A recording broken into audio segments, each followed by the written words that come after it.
ಸ್ನೇಹಿತರೆ ನೋಡಿ ನಾಯಿಗಳು ಯಾವ ರೇಂಜಿಗೆ ನಿಂತಿದ್ದಾವೆ ಅಂದರೆ ಇಲ್ಲಿ ನಾವು ಹೋಗೋಕ್ಕೆ ಭಯ ಆಗುತ್ತೆ ಆ ರೇಂಜಿಗೆ ನಿಂತಿದ್ದಾವೆ. ಆ ಮಕ್ಕಳೇನಾದರೂ ಹೊರಗಡೆ ಬಂದರೆ ಹೆಂಗೆ ಗತಿ ಯಪ್ಪ. ಸೊ ಇದನ್ನೆಲ್ಲ ನೋಡ್ಕೊಂಡು ಸೀದಾ ಅಂಗಡಿಗೆ ಬಂದು ಅಂಗಡಿ ಓಪನ್ ಮಾಡಿ ನೋಡಿ ಅಕ್ಕ ಪಕ್ಕದವ್ರು ಯಾರಾದರೂ ಬಂದಿದಾರಂತ. ಸೊ ಈ ಕಡೆನೂ ಇಲ್ಲ ಈ ಕಡೆನೂ ಇಲ್ಲ, ಯಾರೂ ಬಂದಿಲ್ಲ. ಬೆಳಗ್ಗೆ ನಾನು ಆತುರ ಪಡ್ಕೊಂಡು ಬೇಗ ಬಂದೆ. ಆ್ಯಕ್ಚುಲಿ ರೋಡಲ್ಲಿ ಜನ ಕೂಡ ಇಲ್ಲ. ಸೊ ಅದನ್ನ ನೋಡ್ಕೊಂಡು ಹೋಗ್ಬಿಟ್ಟು ತಿಂಡಿ ಮಾಡ್ಕೊಂಡು ಬಂದೆ ಹೆಂಗೋ. ಅದಾದಮೇಲೆ ಒಬ್ಬರು ಕಸ್ಟಮರ್ ಬಂದಿದ್ರು.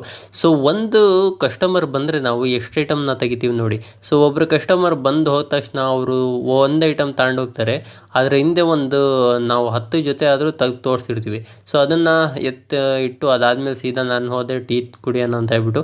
ಸೊ ಟೀ ಕುಡ್ಕೊಂಡು ಅಲ್ಲಿಂದ ಬಂದೆ. ಅದಾದಮೇಲೆ ಮಧ್ಯಾಹ್ನದ ಮೇಲೆ ಮಳೆ ಬಂತು. ಮಧ್ಯಾಹ್ನ ಮಳೆ ನೋಡ್ಕೊಂಡು ಕೂತಿದ್ದೆ.